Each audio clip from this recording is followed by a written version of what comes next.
Bonjour, je suis Cartier. I come from a poor French family. I live on my family farm with my mom, sister, and her son. I helped fight in the French Revolution.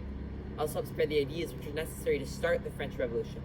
I got these ideas from being a soldier for the French government in the American Revolution. Wait, who is he? Hello, I'm Drew Stuyvelt, a historian from the University of Amsterdam. I'm going to tell you about Great Britain's theory of revolution. This theory suggests there are 4 stages in every revolution. It begins with the incubation. Political weakness, economic crisis, and some key figures speaking out against the current regime are all factors of this. Then you have the first stage. This involves civil unrest, a financial breakdown, and a roll of force. Are all elements of this stage. Then there's the second stage. This includes high violence, a reign of terror, and total social breakdown. Finally, there's the third stage. This is when the country returns to a state similar than it was before. This is the machine we built to represent Great Britain's theory of revolution. We begin with the incubation. We have 3 steps. This represents the divide of classes. Then we have food and money in a cage. This shows there's a shortage of food and money in most revolutions. My people began to get frustrated with our leader and the upper classes. This was caused by the government debts, and to deal with those debts, they raised taxes on us. It was also amplified by the soldiers such as myself spreading the ideas from the American Revolution. There are many causes of the French Revolution.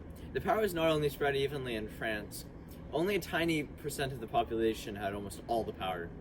The most powerful of all was the king and his wife. To be quite honest, they were kind of naive. The people did not like this, and they never had good solutions to their problems. In my respected opinion, political weakness of the king was the largest cause of the French Revolution.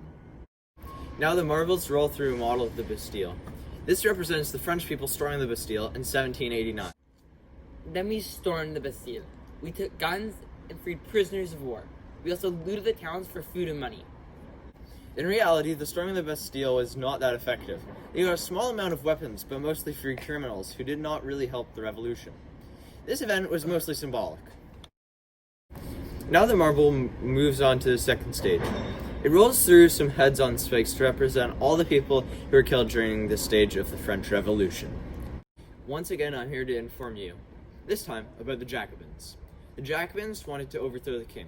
Over this decision, the party was split into 2 parts. After the overthrow of the monarchy, in August 1792, in which the Jacobins club is still reluctant to declare itself a republic, the club entered a new phase as one of the major groups directing the revolution, with the self-proclaimed republic in September.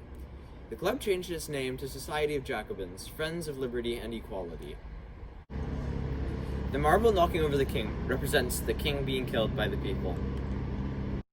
Now a shot of the marble rolling down the final stage. As you can see, the marble rolls down onto a platform with people holding hands, showing the peace and unity between the people after the revolution. Thanks for listening to my story. And thank you for letting me inform you.